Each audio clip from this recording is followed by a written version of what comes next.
ایک گاؤں میں ایک مؤذن تھا۔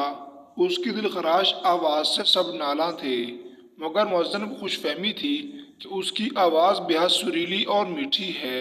جب وہ اذان دیتا، سننے والے اپنا سر تھام لیتے، معصوم بچے اپنی ماؤں سے لپٹ جاتے، راہگیر کانوں میں انگلیاں دے لیتے۔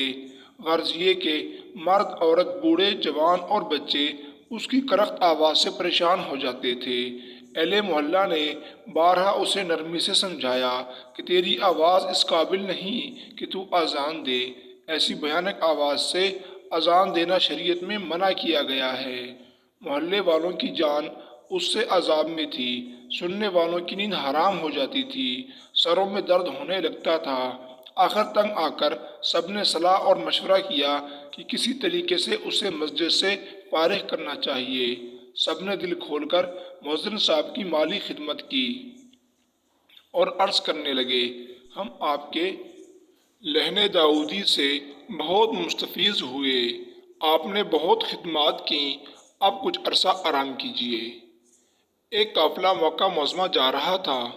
مؤذن صاحب حج کی سعادت حاصل کرنے کے لیے اس قافلے میں شامل ہو گئے۔ سفر کی پہلی منزل میں قافلہ ایک بستی کے قریب جا کر رکا، جس میں زیادہ آبادی کافروں کی تھی۔ عشاء کی نماز کا وقت ہوا تو اس مؤذن نے اللہ کا نام لے کر اذان دینی شروع کر دی۔ آواز ایسی کرخت نکالی کہ قبروں سے مردے بھی اٹھ کھڑے ہوئے۔ قافلے والے ڈرنے لگے کہ کہیں کوئی فتنہ نہ برپا ہو جائے۔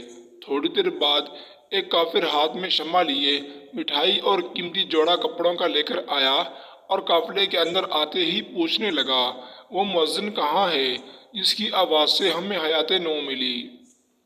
قافلے والوں کو اس کی یہ بات سن کر حیرت ہوئی۔ کافر مسکرا کر کہنے لگا، میں شکریہ ادا کرنے آیا ہوں۔ کافر کہنے لگا، میری اکلوتی لڑکی ہے، نہایت ہی حسین و جمیل اور نازک دماغ ہے، مدت سے اس کی آرزو تھی کہ مسلمان ہو جائے۔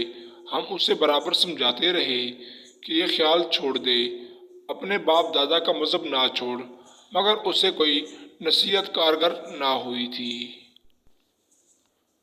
اسلام کی محبت اس کے دل میں جاگزیں ہو چکی تھی۔ اس سبب سے میں ہمیشہ پریشان اور خوف زدہ رہتا تھا، مگر آج اس مؤذن کی آواز نے وہ کام کر دکھایا جو ہزار نصیحتیں بھی نہ دکھا سکی۔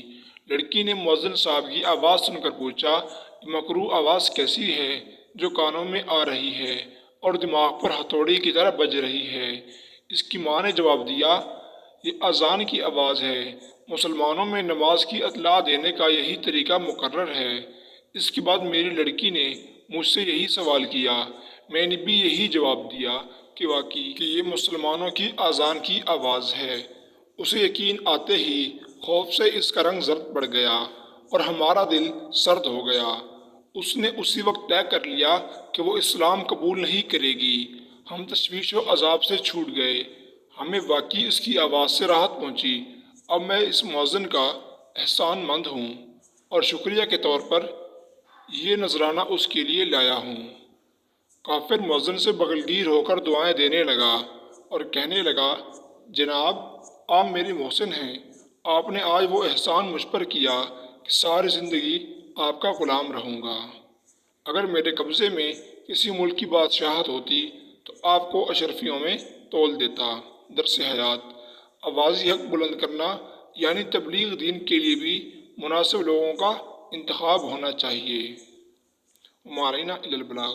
دوستو، اگر ابھی تک آپ نے ہمارا چینل سبسکرائب نہیں کیا تو چینل کو سبسکرائب کیجیے اور لائک کیجیے تاکہ ہماری ہر آنے والی ویڈیو آپ تک بآسانی پہنچ سکے۔ شکریہ، ملتے ہیں اگلی ویڈیو کے ساتھ۔